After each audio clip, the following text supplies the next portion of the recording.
So, greetings. This is Heather Stang from Mindfulness and Grief, and I am, as promised, doing a recap from the 2014 ADEC talk that I gave at the annual conference. And as those of you who were there know, I ran out of time because there's so much to share about this wonderful work that we all do.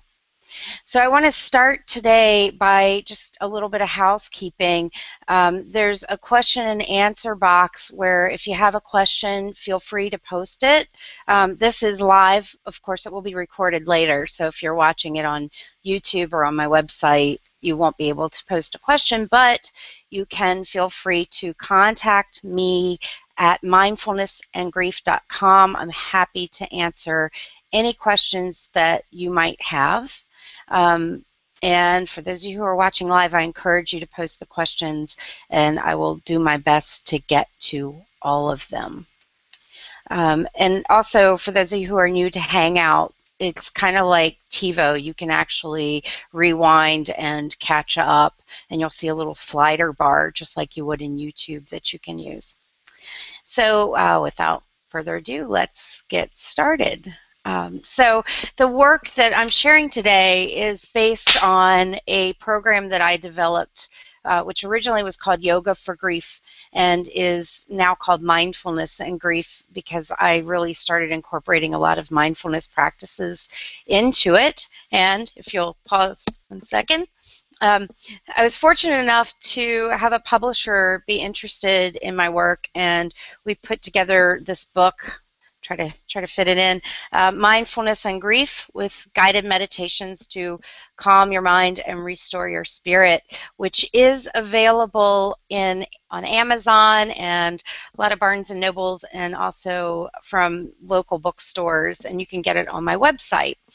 The book was written really for bereaved people, and today's talk is for professionals, for those of us who want to incorporate mindfulness into work as grief. So you can get that book and use it as a guideline. I have I include it in the cost of my group, and everybody in the group uses it, but you certainly don't have to. You might have your own material that you wish to insert.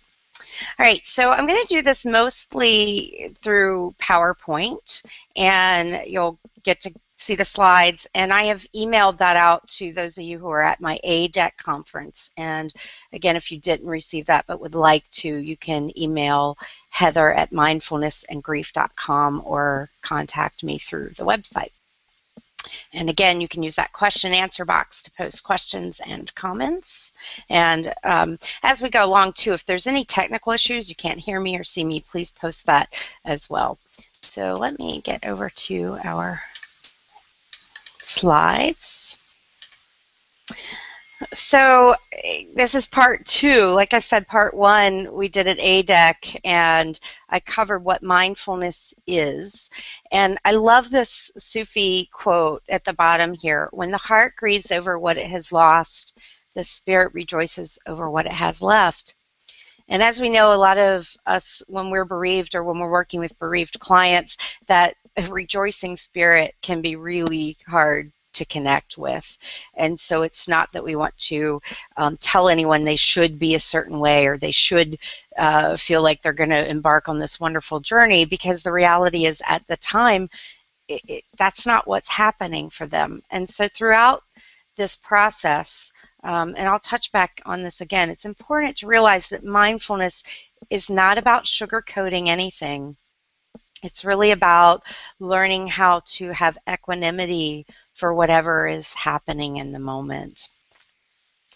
So again, I talked briefly about the fact that this is based on an 8-week program and a day-long retreat, and we're going to learn how to use meditation, gentle yoga, journaling, and expressive arts during this talk. And I have some sample guided meditations at mindfulnessandgrief.com that you're welcome to download and either use yourself or share with your clients.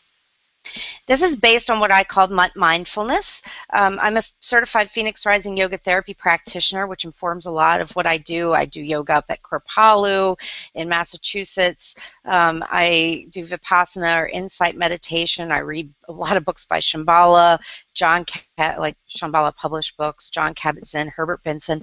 These are the things that inform how I am when I'm leading a group. If you practice mindfulness or yoga, as I've said before, your presence is what's important. So this is my version of it, but your version of it will be just as wonderful.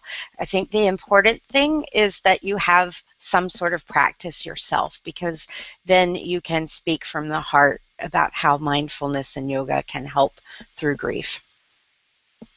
And briefly, again, I'm going to recap some of the things I discussed at ADEC.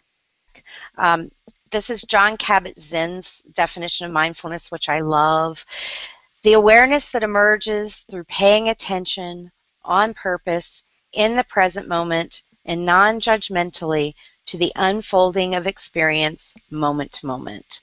And that's from Full Catastrophe Living by John Kabat-Zinn. And Tara Brach talks about radical acceptance, which is a great definition of mindfulness, radically accepting what's happening no matter what. The wing of clear seeing, she says, is the first of the two wings. It's the quality of awareness that recognizes exactly what is happening in our moment-to-moment experience. And the wing of compassion, which is our capacity to relate in a tender and sympathetic way to what we perceive. And that's from her 2003 book, Radical Acceptance, by the same title.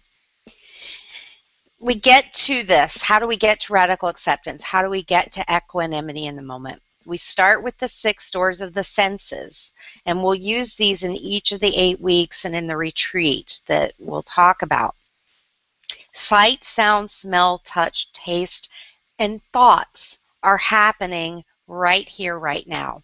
Sure, we can go back to the past and remember what we saw or smelled or heard, and we can go to the future and imagine, but the idea of mindfulness is that we tap into these 6 doors, we enter these 6 doors right here, right now.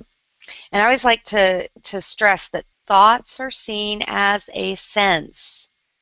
Okay, they are not awareness itself.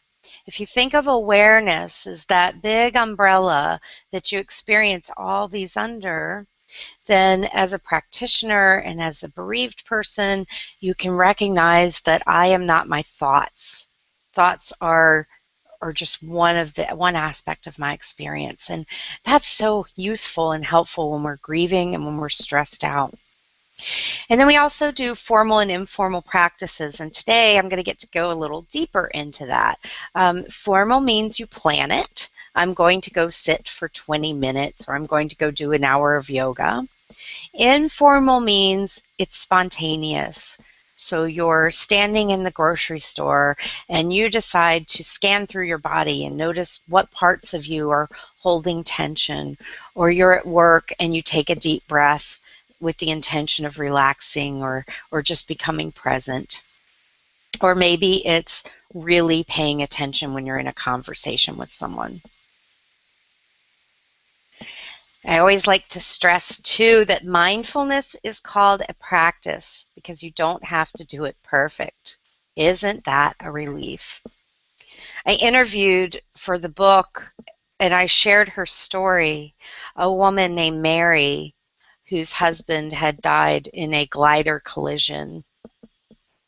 And Mary, of course, when she started out, recognized just how hard it was to stay focused, how hard it was to have a compassionate heart. But she had the intention of healing herself and not causing herself any more harm. And so for someone like Mary, hearing that mindfulness is a practice, you don't have to be perfect, is a huge relief.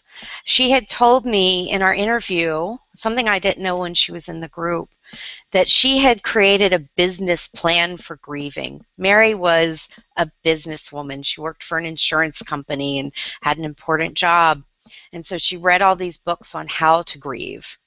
and she was going to grieve right.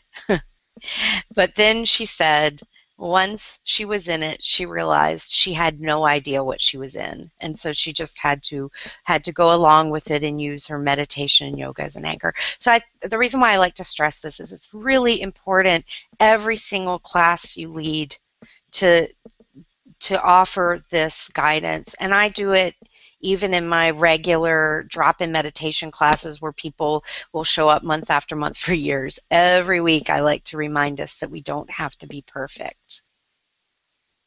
And that mindfulness is not about sugarcoating pain, and everything is not okay right now. I mean, we know as bereavement professionals that eventually most people are able to assimilate their loss. But in the context of yoga and mindfulness in this day and age, a lot of times the rhetoric basically says if you would only change your thoughts, your grief would disappear. And this is from a colleague, Megan Devine. And she says how any pain or trouble will be transformed if you think about it right. If you would only be here now, you would see everything's okay exactly as it is. And then she continues, that kind of talk is a smack in the face to someone in deep pain. And you all know this, but I think it's really important that we carry it with us, because when you go and talk to people who want to join your group and they say, oh, I can't calm down, I can't be okay right now, you get to say, hey, that's all right. You don't have to show up being perfect, and you don't have to show up thinking everything is going to be okay. You just have to show up and try. So now let's get into the structure of the group. Each week for 8 weeks, we do a 2-hour session. I find an hour and a half isn't quite enough because of the sharing. If you're going to do a group where the participants are not going to share anything from their experience, you might be able to cut it down, but I think that sharing is really important. Of course, we know that it's support of others that can really help us through loss. In the middle of those 8 weeks, there's a one day long silent retreat. And I vary the time that I do this kind of based on my own energy level. I have to look at that. And the energy level of a group, I usually do assign the times early on. Usually run it from 9:30 to 4:30. That gives people enough time to get up and show up, and plenty of time to have the rest of the day to process. You can change that. I mean, none of this is set in stone. These are all guidelines. And then the participants are also going to have a daily home practice. And I'm going to get in depth about each of these 3 components as we continue. And that picture down there is the space that I'm running my group in. You can't see behind, there's more space. I like to have between 6 and 10 people. Any more and I feel it's just too, it takes too long in the sharing. I want it to be an intimate group. You probably could run it a larger group, but you would want to have an assistant. First thing you need to do is assess your participants. A lot of you will be leading groups for people that you're already working with, and so you know if mindfulness and yoga are going to be appropriate for them.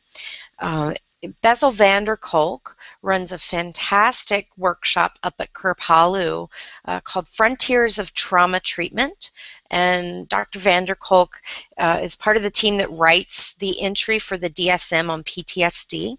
He's working with yoga in his Boston-based trauma center, and I did that week with him. And what he's finding is yoga may be more appropriate in combination with a licensed trauma therapist when people are experiencing PTSD. Mindfulness, because it allows big open space, can create what do I want to say, fertile grounds for intrusive images. And if someone isn't ready to process those, it's not skillful to have them do mindfulness meditation. Yoga, however, can work.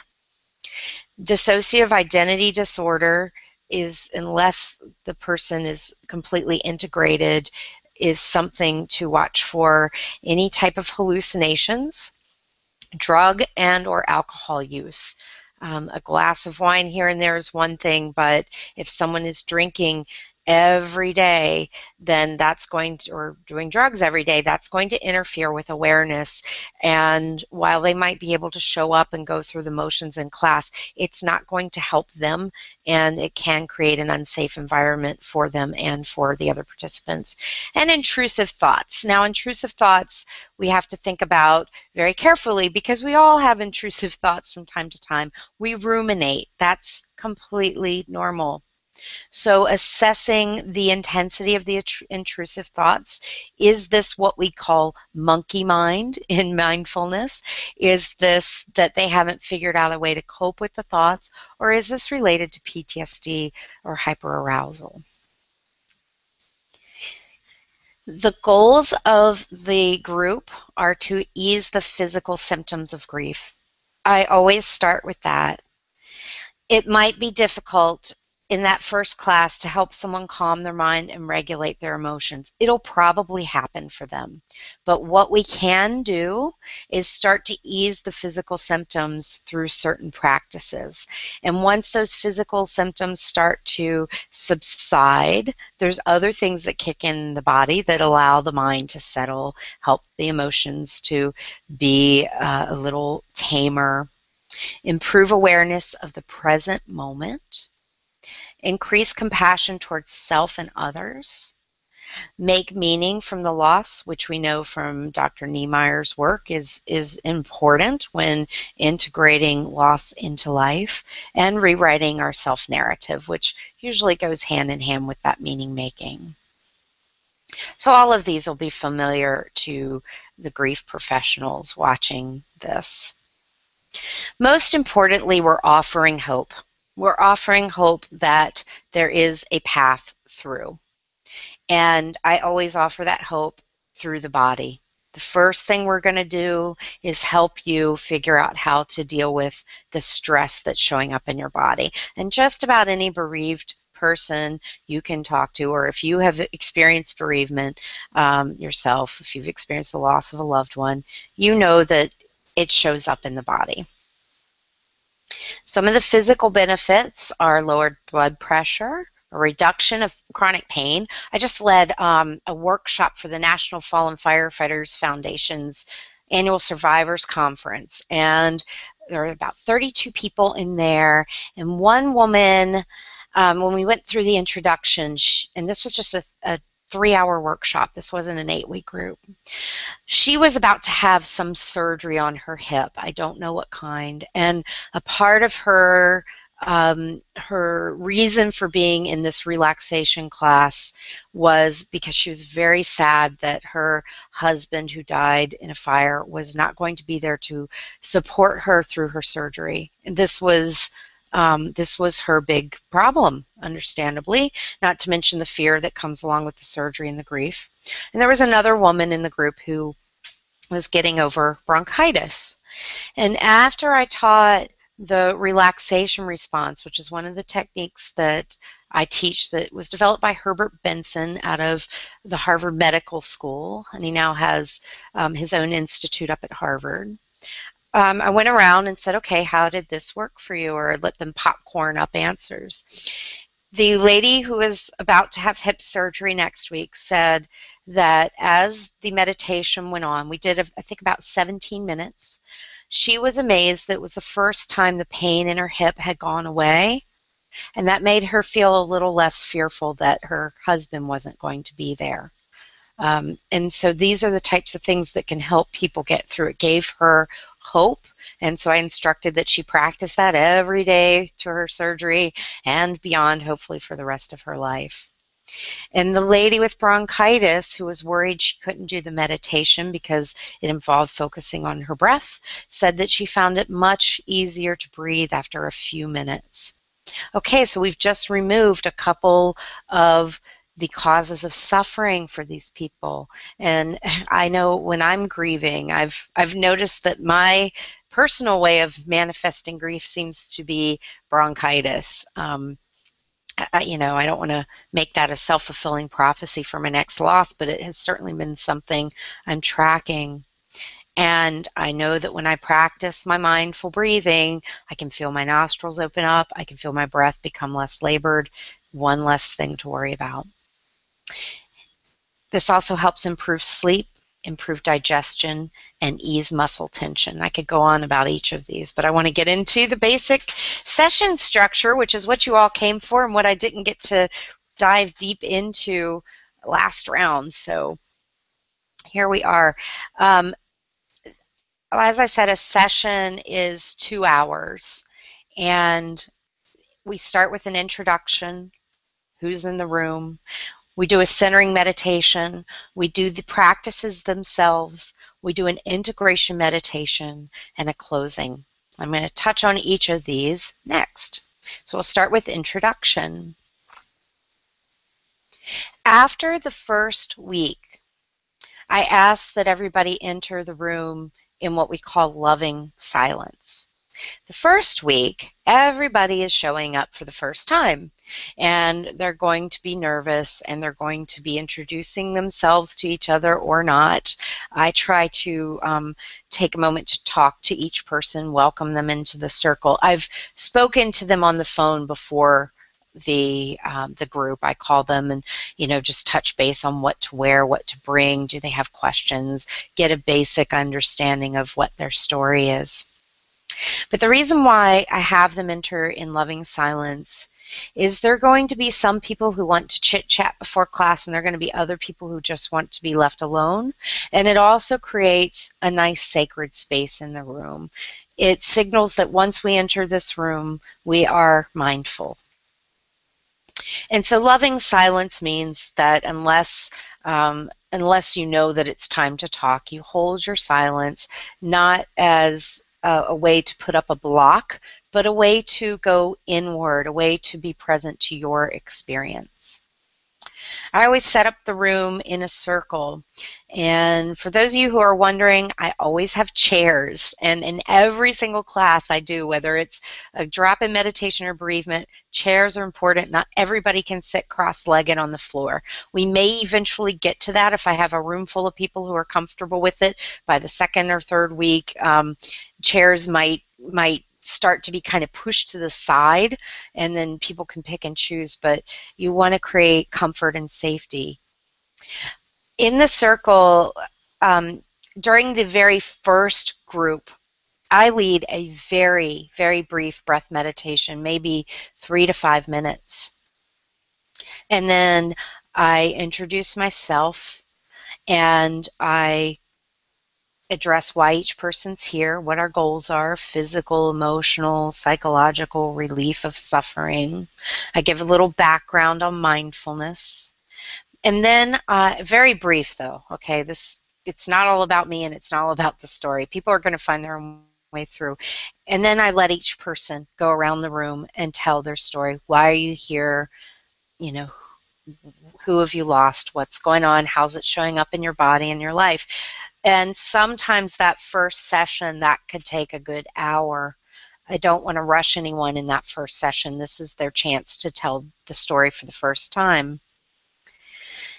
Once we do that introduction that first time, that the second through the 8th week, we just go around and basically touch on what I call mindful sharing of the headlines. You'll see here.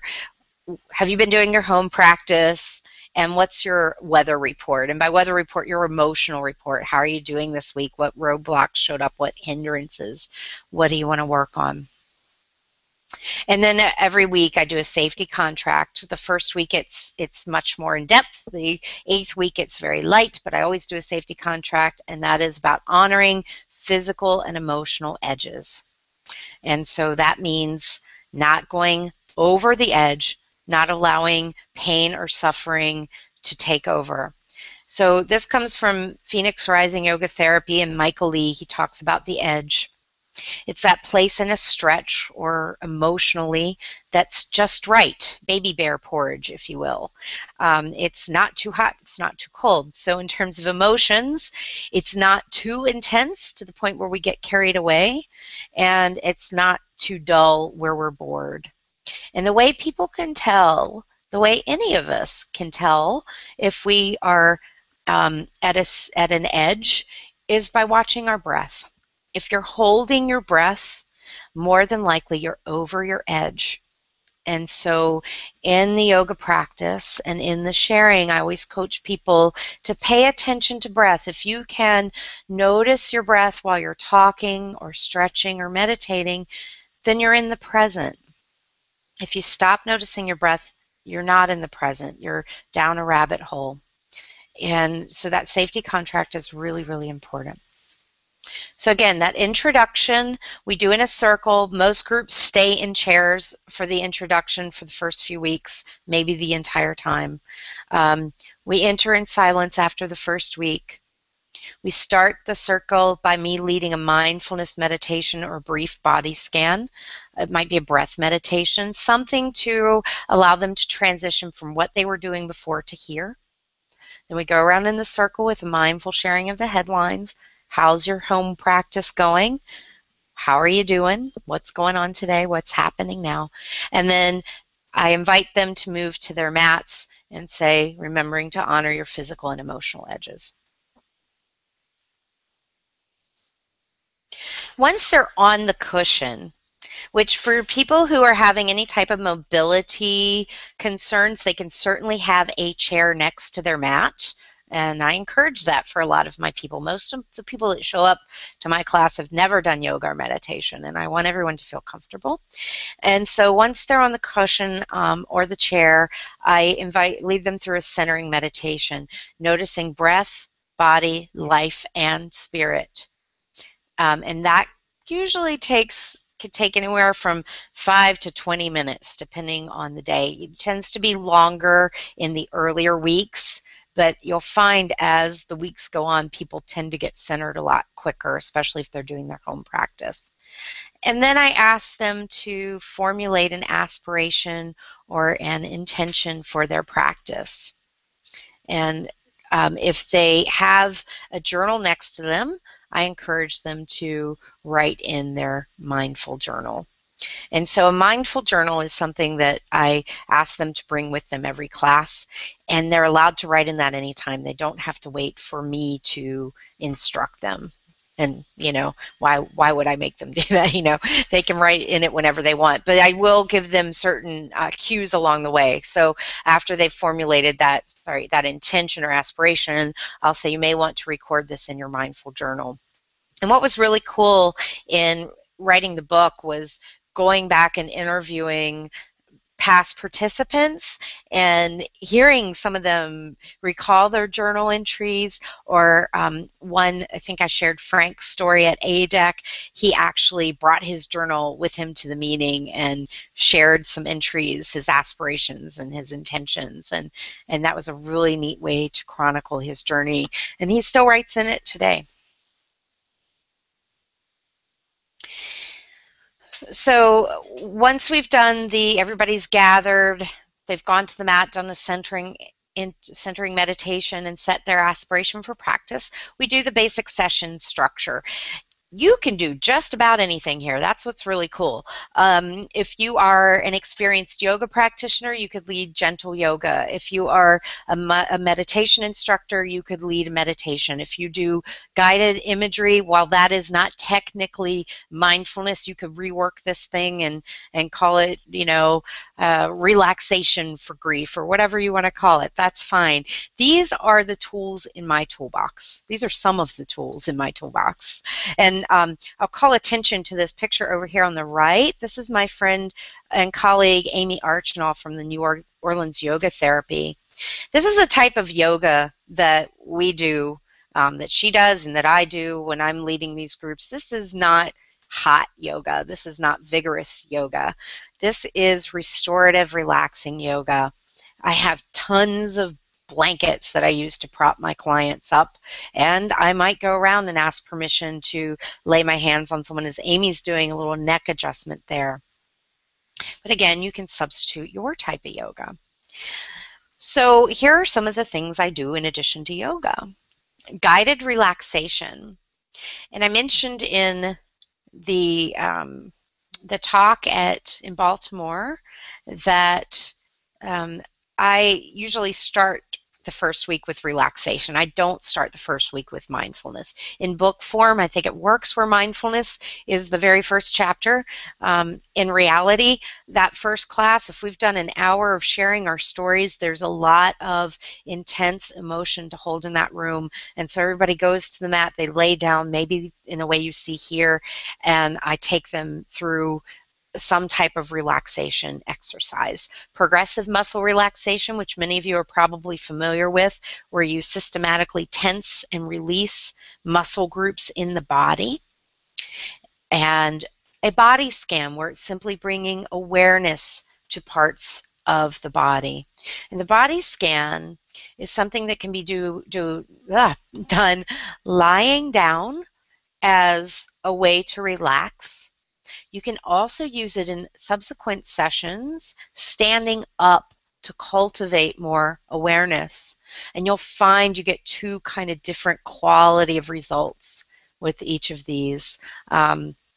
If you do a body scan laying down, people tend to get more relaxed. If you have them do it standing up, they tend to become more aware of the parts of their body where they're tense or tight. So yoga, we discussed that briefly. And, if you are not a yoga practitioner, but you want to incorporate it in, there's probably a really nice yoga teacher in your town who would absolutely love to work with a grief professional. Mindfulness and yoga teachers come to the work because they want to reduce suffering, but we aren't always taught the nuances of grief. That's why I became a thanatologist. That's why I went to Hood College. How can I learn more about grief so I can be a better yoga practitioner, a better mindfulness instructor? So you can always find somebody to support you. Make sure that their style is in line with with what you believe in too. Make sure that this isn't going to be aerobic yoga. That's a different type of thing. Concentration meditation. If you have not heard of the relaxation response or ever practiced it, run, don't walk to the internet and Google it. The relaxation response, as I mentioned before, coined by Herbert Benson out of Harvard in 1975, and he's still doing research on it today, and it just gets cooler and cooler, is proven time and time again to reverse the harmful effects of stress, to the point where a lot of cardiologists teach it. It's just fascinating. And all the relaxation response is focusing on your exhale and repeating a short word or phrase each time you exhale. And when you get distracted by thoughts, you just say, oh well, and you come back. So 2 key things: repeating a word on the exhale and a passive disregard for everyday thoughts. This is something else I use in first sessions. And I also teach it when I go to hospice. They'll have me come in, the hospice of Frederick County will have me come in and teach a relaxation class for bereavement groups. And that is the #1 thing I want people to leave with, because it will arm them for success through their grief process and the rest of their life. Similarly to that is counting exhales. And Dr. Vander Kolk taught this. Actually, his yoga assistant taught this, and they did it in a neat way, something I wouldn't necessarily do because I tend to avoid bringing smells or scents into my space, because some people are, of course, sensitive to scents. But they put a little lavender oil on a cotton ball and held it under the nose, and you would count your exhale up to 10 and then back down again. And that's something you could give as home practice too. And we got to try it. And I don't know, I think I got to like 21 if you added them all up, and I was like ready to just fall asleep. It was extremely relaxing. Now, in mindfulness meditation, we're not necessarily trying to fall asleep. We're trying to be awake and aware and, again, okay with what's happening. But I always tell my bereavement groups that there'll be time enough for that later. Right now, if you need to rest, if you need to sleep, that's totally okay. Grief can certainly disrupt our sleep, and I think when it comes, you go with it, unless we know at a certain point that it might be, if it's becoming a crutch, then that needs to be looked at, but that's where the professional comes in, right? So those are some concentration meditations. Another one that I don't have on here that I don't do in my class, but that's really cool, is getting a candle flame and just trying to see. So if somebody is really tuned into vision, then watching a candle flame and just trying to really be present and watch it. I think that's called Tretak meditation, and it's just focusing on sight. That can be extremely helpful. Our classic mindfulness meditation. Again, mindfulness is using those 6 doors of the senses to bring us present. It can be difficult. It can be difficult even when you've been practicing for years to simply allow everything in, to simply be aware of sight, smell, taste, sound, smell, touch all at once. So usually we pick something to start with. Maybe it's breath. Maybe it's physical sensations in the body. Maybe it's sound. Picking one of those or any of those 6 senses as a place to focus the mind.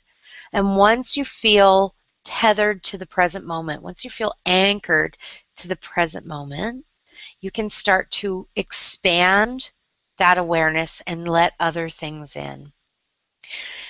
The parallel to this and life with loss is very clear once you think about the fact that when we are grieving, we get extremely focused on our loss and we shut out so many other things. This is normal. There's nothing wrong with it. It's what the experience for most people is, right?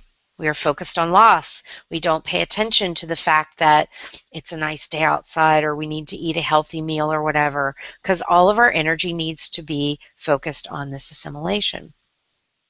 So mindfulness meditation can become a laboratory for allowing other things in. By focusing on my breath and hanging out there, that's a safe place for me to be. And then I start to allow in the sensation of my body. And then I may start to allow in sound.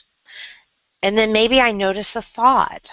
And the first time I notice the thought, my husband isn't at home, maybe I get carried away.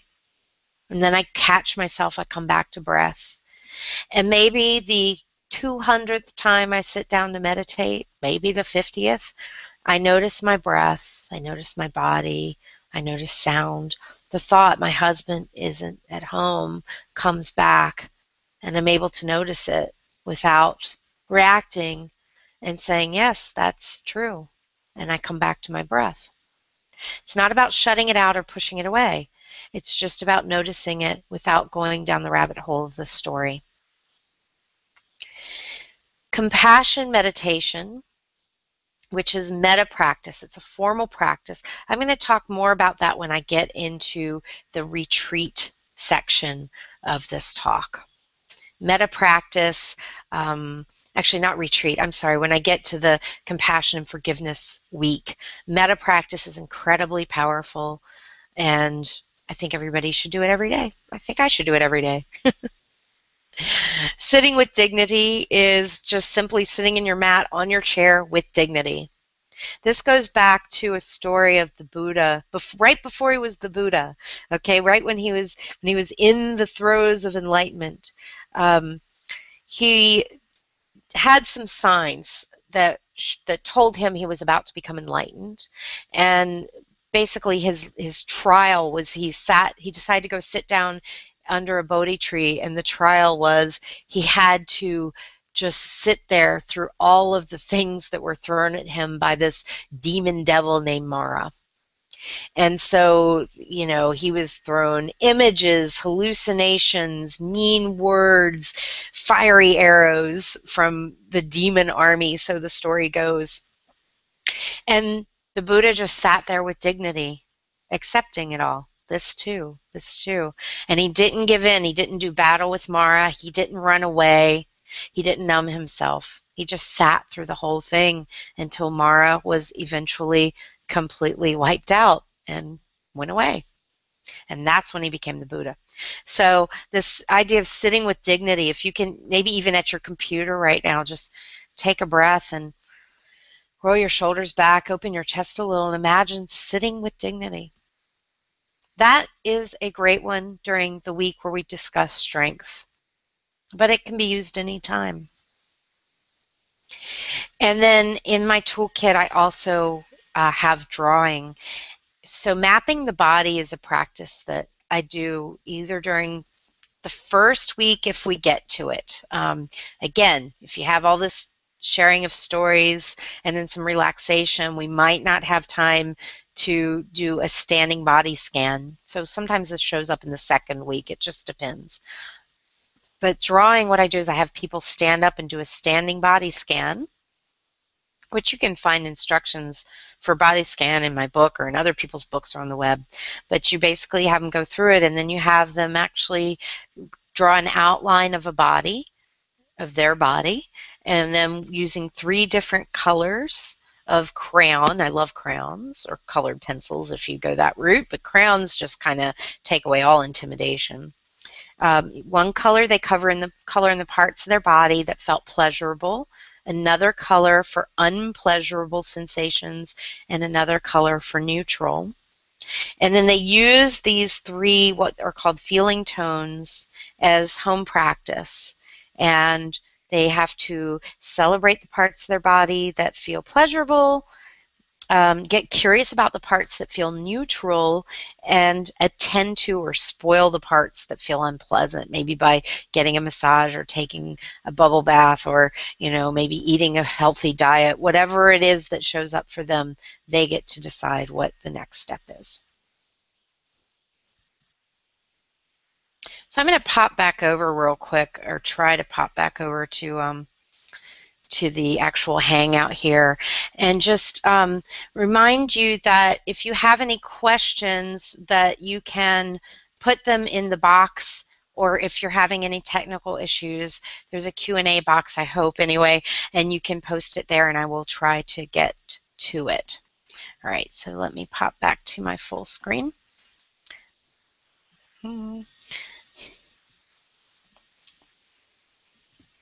Give me one moment to make sure Hi there, there's me. I'm going to pop back over to my full screen of PowerPoint.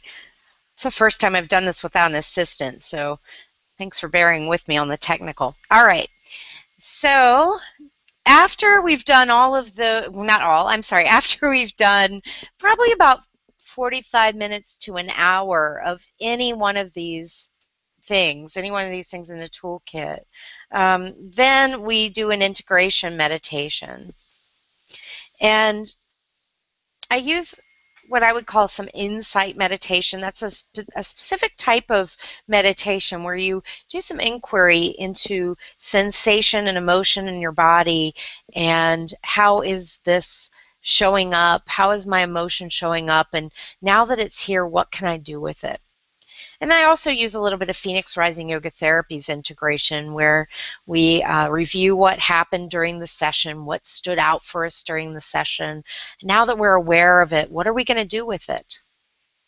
And so by reflecting on the experience in the session, in the formal practice of yoga or meditation, we can then say, how does this parallel your life? So maybe they feel stuck or tight during their yoga practice. Well, how does that show up in your life? Well, I'm feeling very stuck because, and there can be some journaling around this. They can write out this integration, and usually they'll be able to come up with an aha moment, like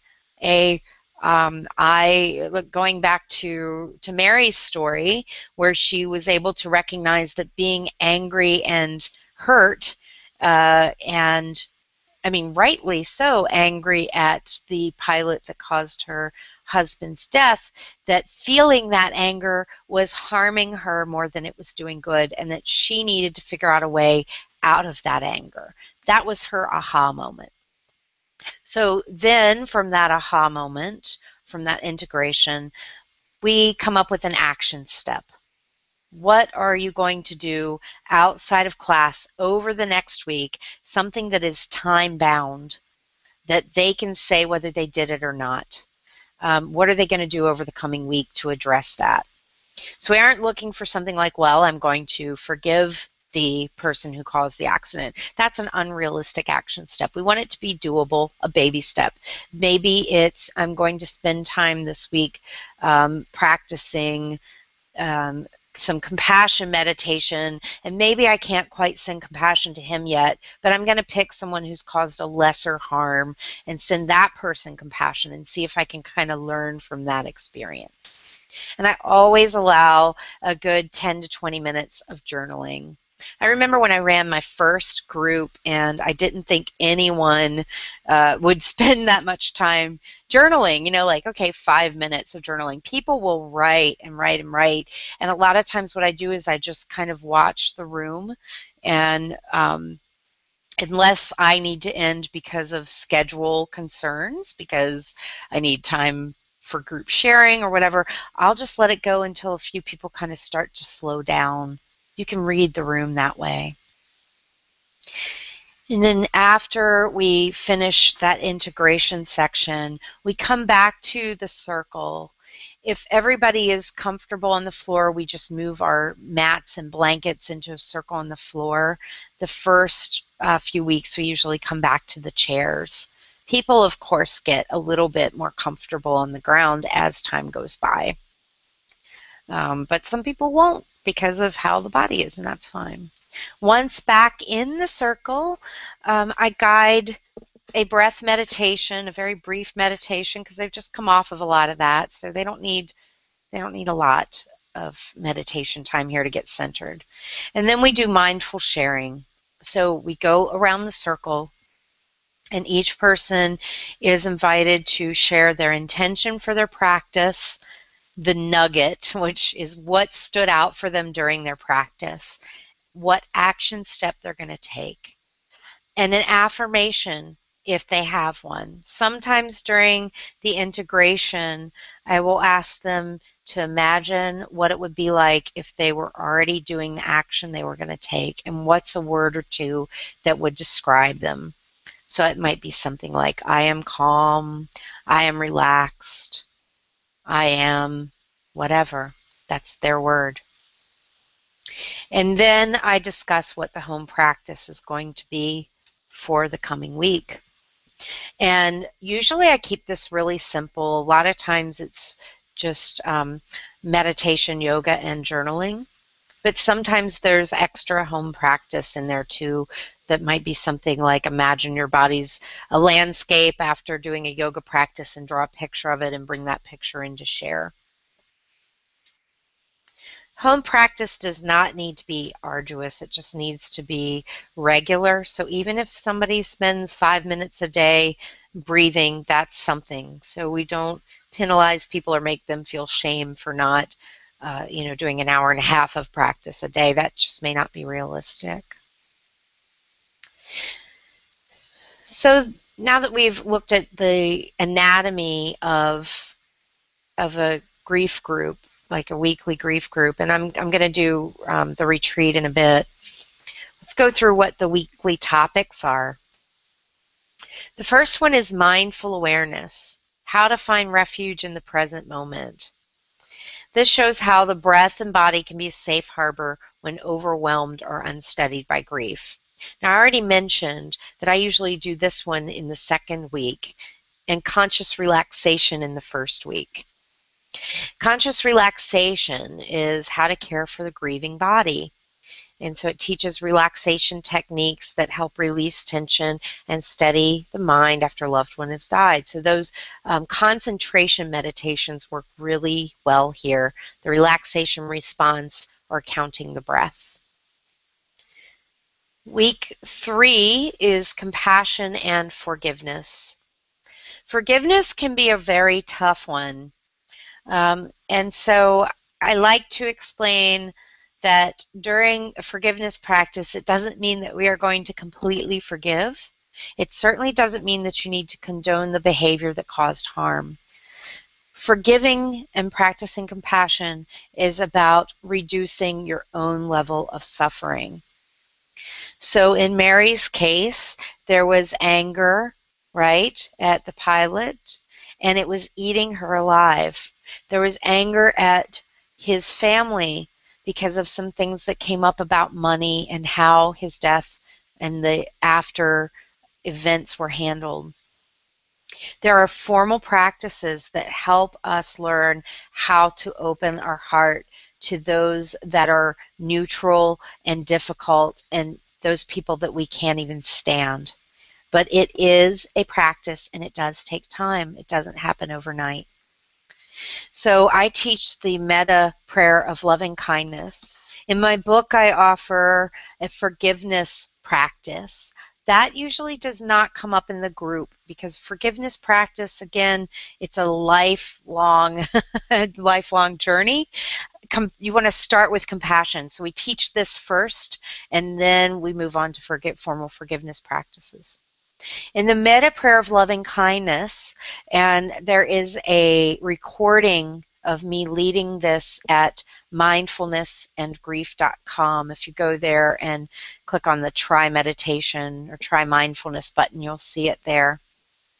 So I won't go into leading it because that would be a whole 45-minute workshop, and maybe I'll do one on that.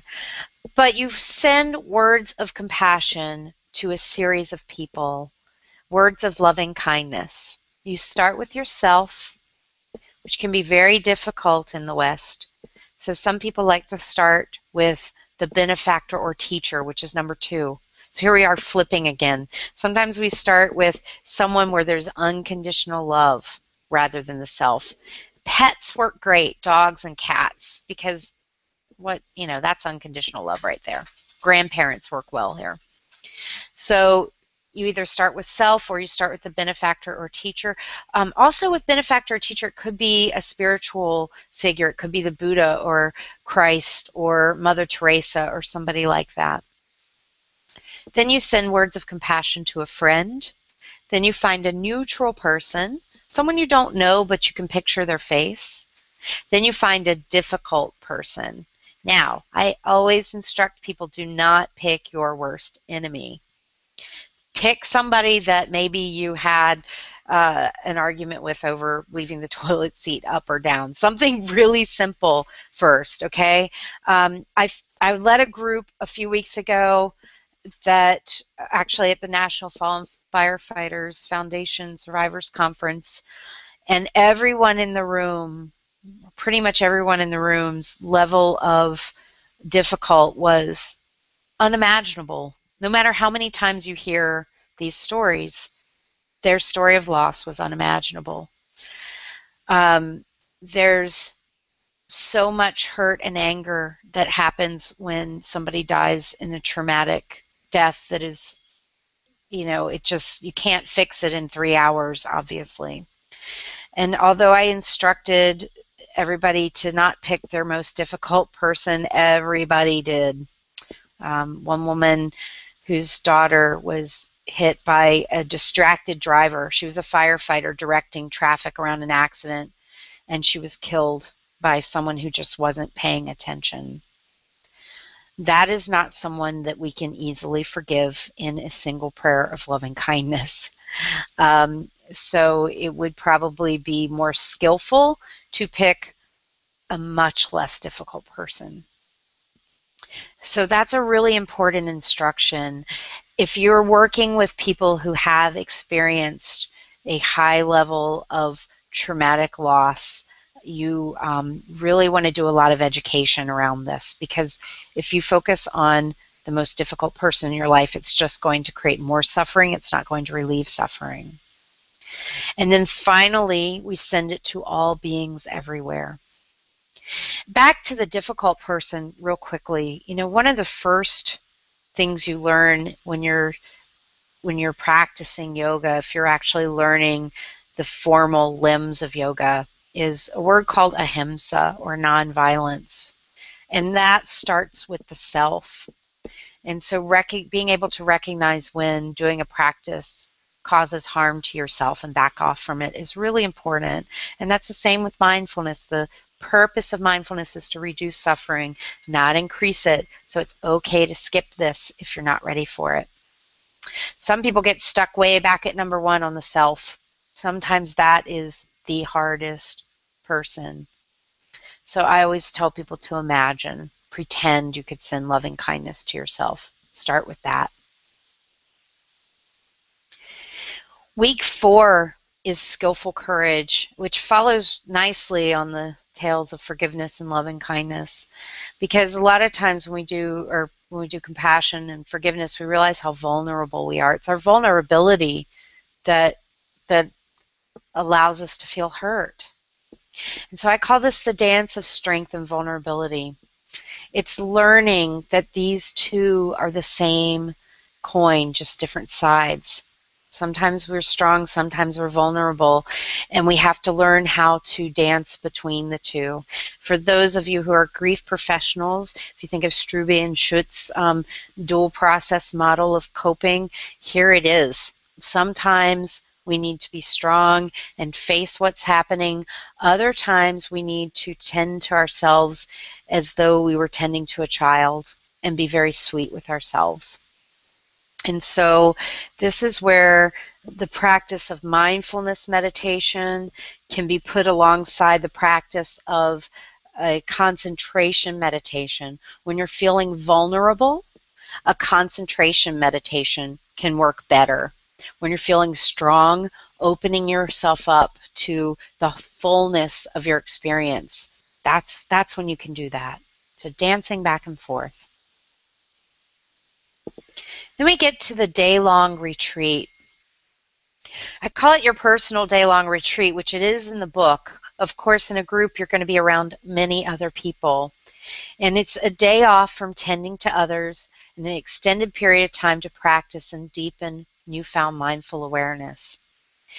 The day-long retreat is done in loving silence. And off to the right here, you can see my space is that top floor on the corner.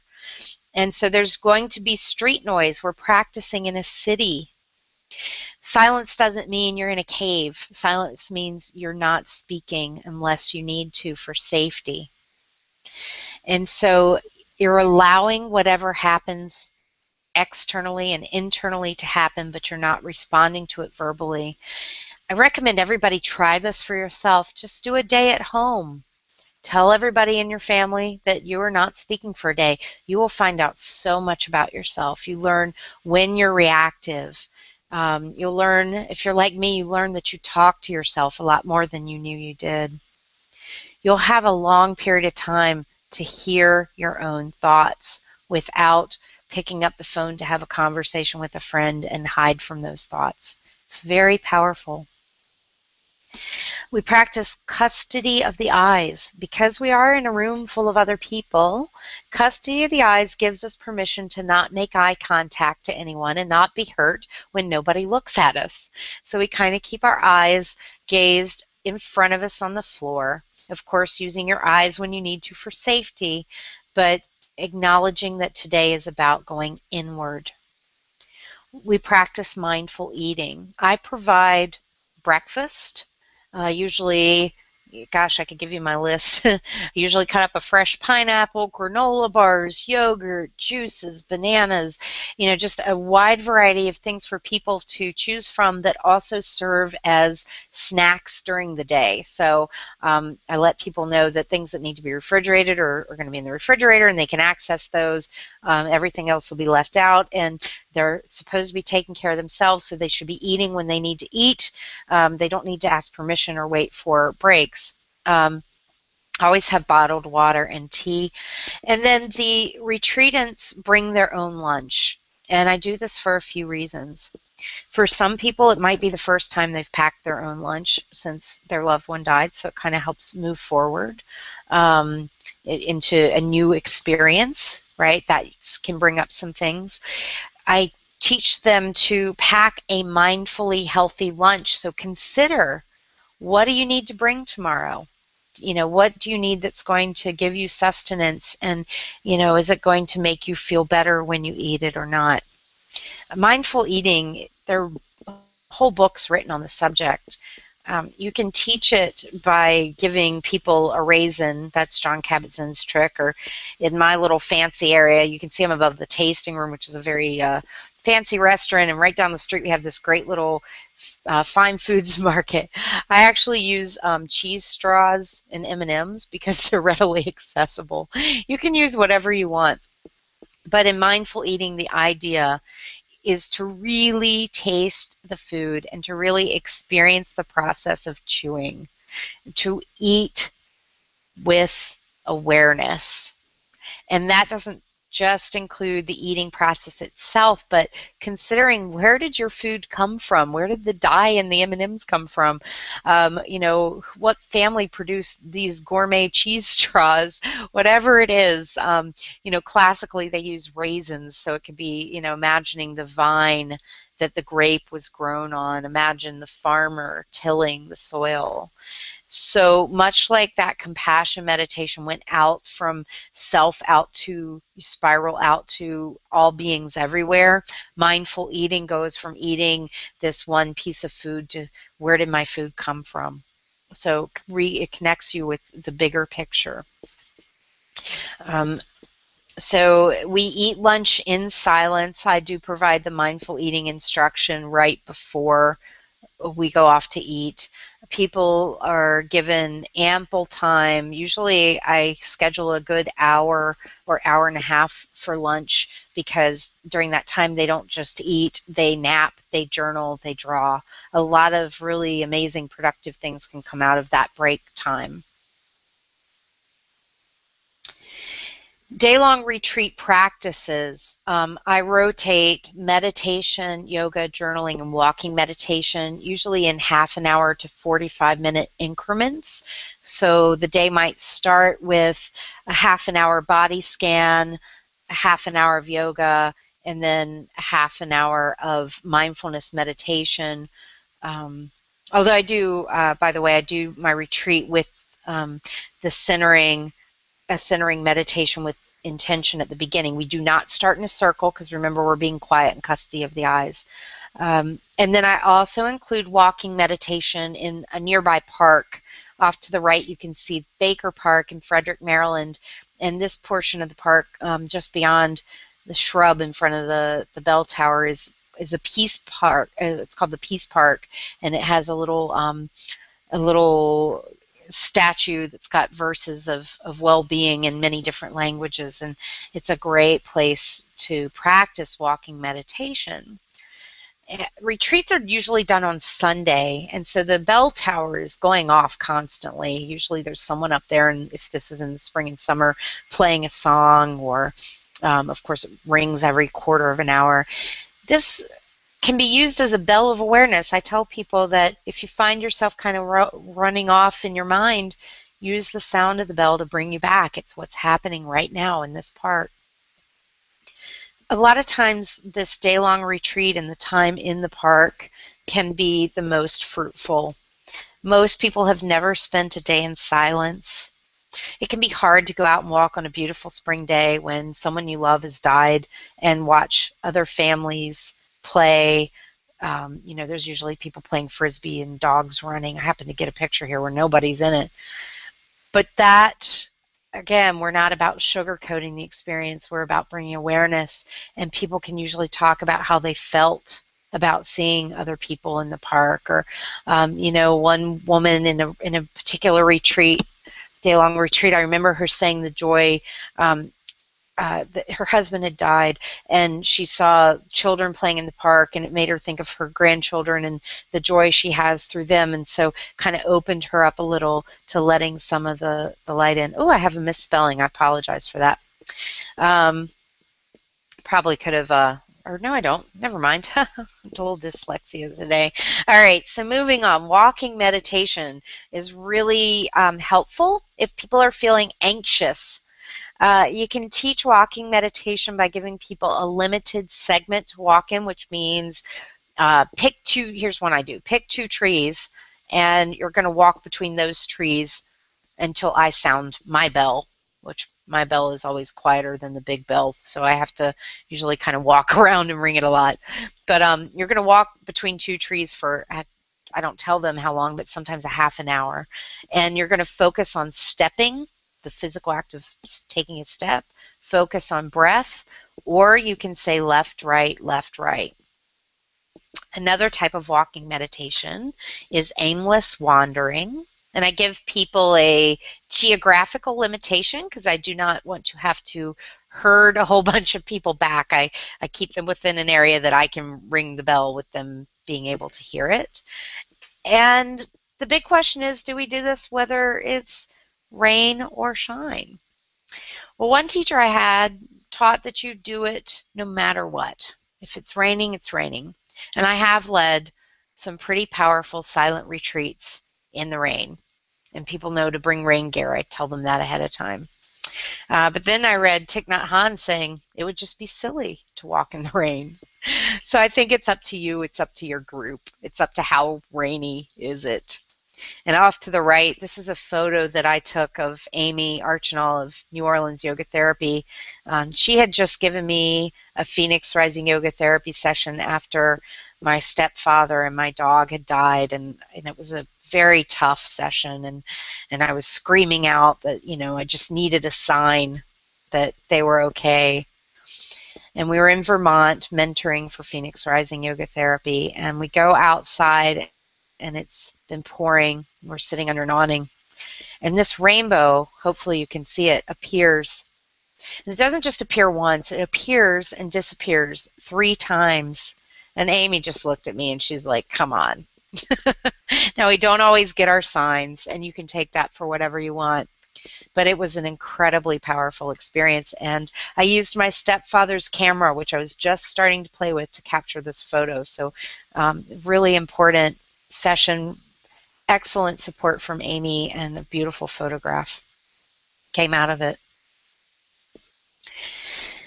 At the end, towards the end of the day-long retreat, we'll do an aspirational collage, and this is done in silence. And what I provide a whole bunch of magazines, glue sticks, paper. If you haven't read The Art of Grief, that is a fantastic book on running an expressive arts grief group, and there's excellent instructions for doing an aspirational collage in that. And then I have them do some gentle partner yoga, or you could just have people do yoga near another person. And I do this comes out of Phoenix Rising Yoga Therapy, so I have to give credit to Michael Lee for this, or maybe Alyssa Cobb. I'm not sure who came up with this, but it's brilliant. I have them, whoever they were partnered with, this is who they're going to break their silence with. I'm going to pair them up in dyads, so 2 people sitting cross-legged facing each other, and I will instruct maybe the person with the longest hair or the darkest hair to go first. And after a integration meditation, just like we did that insight meditation like we did for each group, they're going to share one at a time what stood out for them from the day with their partner. And so this is a really nice way of breaking silence in an intimate sharing situation. After they're given about 15 minutes each to talk, because there's usually a lot to process and share. Oh, and the other person sits in silence, by the way, so it's 15 minutes of one person just talking, and the other person can only respond non-verbally. So then we come into a closing circle and go around the circle and share. At the end, and I'm not sure, I don't have this in the slide, I instruct them before the retreat that they're going to want to schedule something after the day-long retreat to celebrate the fact that they made it through their day-long retreat. So it might be dinner with a good friend, it might be a walk, another walk in the park, whatever it is for them. And I also instruct that they, a day of silence can stir up a lot of emotions, and so I like them to be very gentle with themselves, as we should be all the time. But I find that connecting with another loving presence can be really supportive after the retreat. And most people are just so amazed that they did it. It's, it just helps people feel more independent and more self-efficient. It's really cool to watch. I love day-long retreats. So then they have a few days off, and because it's the Sunday between 2 weeks, and I usually run groups on Wednesday or Thursday, but you can do yours whenever. Week 5 is getting unstuck. There's the 5 mental hindrances in mindfulness that we all kind of come up against, and I think one of the big ones for this particular subject matter can be remorse. And so we discuss the different hindrances and how to actually work through them. And so the 5 mental hindrances are sensual desire, aversion and ill will, sleepiness, restlessness and remorse, and skeptical doubt. And so this might be as simple as having people reflect on what's standing in their way of their practice. I don't think it's ever really come up that someone said, "Oh, my practice is going perfectly. I have absolutely no barrier." Even in my non-grief groups, there's always something standing in the way to being fully present. It just the volume tends to get turned down over time.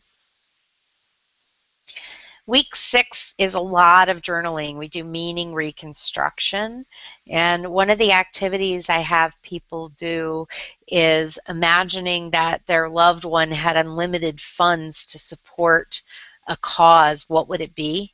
And this sometimes helps people figure out how to continue a legacy through either volunteerism or donations, or even just sending loving kindness to a group of people. It doesn't have to be a monetary thing, as we all know. It doesn't even have to be a time commitment.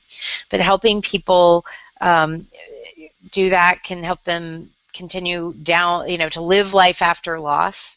By this time, also with the amount of journaling that they're doing each week, people are starting to retell who they are, particularly after that day-long retreat.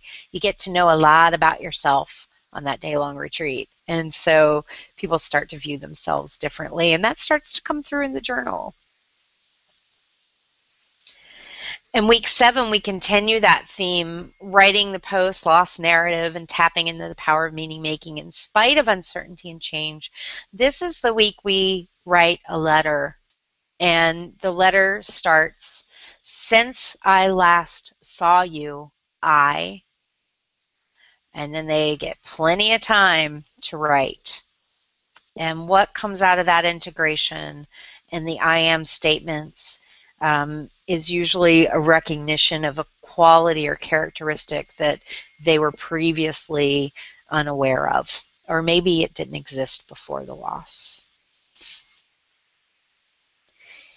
And then week 8, in the actual group, this is a very, what do I want to say, luxurious yoga practice. A lot of space to hold postures, a lot of open time for meditation, a lot of time for journaling. And the integration at the very end of this, that insight meditation piece, allows them to compare how they perceive themselves and their body. So remember, we're always working with body at the very beginning of the group, and how they perceive it now and what stands out for them there. And their action step is, what are you going to do to support yourself to continue this practice now that this group is over. I also, in week 8, in the sometimes we actually extend this. It may go into 3 hours because each person is invited to bring in a project, whether it was something from their journal, or maybe they write a poem from their journal, or maybe it's their collage, or I've had people create whole new art projects or bring in a song. It can be anything that they want to share with the group, and it's a real chance. Oh, and they bring in pictures of their loved one, which they can do each week and put it on the altar, but bring in a picture of their loved one, and they get to retell their story now.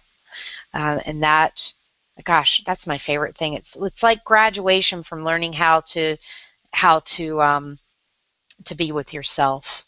We know it's not graduation from grief, but it's graduation from learning how to befriend your situation and your body. And in getting to interview people after the group was over, so many of them, actually all of them, are still practicing this in one form or another, whether it's meditation or yoga or doing charity work. I have one lady in the book whose sister died by suicide, and she wouldn't, the client, the group participant, wouldn't tell anybody for so long, and now she participates in Out of the Darkness walk and volunteers, and it's amazing to see her post-traumatic growth.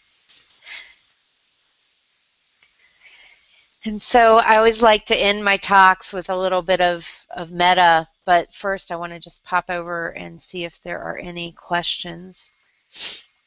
All right, so we have, how far are most participants from the time of death when they participate in the group or retreat? Seems like this would be appropriate for people in later versus early grief.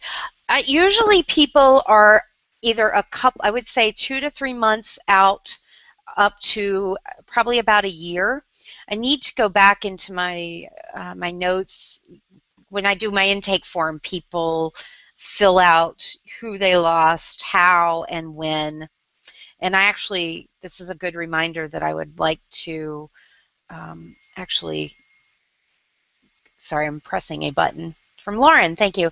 I'd actually like to know the exact answer to this, so I'm giving it to you based on my gut, based on my memory. You are correct. If somebody's like, a week or 2 out, even a few months might not be appropriate for somebody. And in fact, when I think about the people who come to it a few months after the loss, they've probably been working with me one-on-one, or they've been working with another counselor. So you do want to assess and discuss with them if it's appropriate. I mentioned earlier that I always talk to people on the phone, and if somebody is feeling like extremely overwhelmed, then it may be that I want to work with them privately on that relaxation response or any yoga therapy before moving them onto the group. So did that answer your question? I think you can pop up in the question thing whether it did or not. But I can't see that. So hopefully that will that'll help you with it. So yeah, I wouldn't recommend when somebody's too early in. And I've had people come a few years after, like the woman whose sister died by suicide. I believe it had been 2 years, and she was just then ready to admit that was how her sister died, and coming to the group was a step on the journey for that. So if there are any other questions, you can pop them in.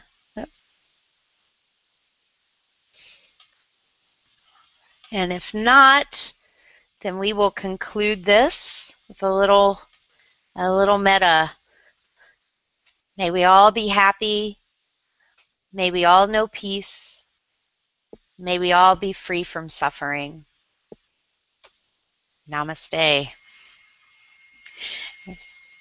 And so I have the references and resources here, which if you did not receive the PowerPoint slides from ADEC, I'm happy to send them to you. And if you did, they're in there. And the book, Mindfulness and Grief, 8-Week Guide to Life After Loss, features over 35 exercises, including meditation, yoga, journaling, expressive arts, and inspirational stories. And you can get it just about anywhere books are sold. A lot of Barnes and Nobles carry it, and I do signed copies off of my website and, of course, Amazon. And whether you get the book or not, you can get sample guided meditations at mindfulnessandgrief.com, which again you can use for yourself or you can use them for your clients. And you can also use your own flavor of meditation and yoga to run this group. It's entirely up to you. So I thank you for your patience today. And again, if you weren't able to participate live, you can go to mindfulnessandgrief.com, fill out the contact form, and ask me a question, or you can ask it on this Google Plus page because it will be up, well, as long as Google's around, which could be a while. So again, I'm Heather Stang, and I thank you for joining me today.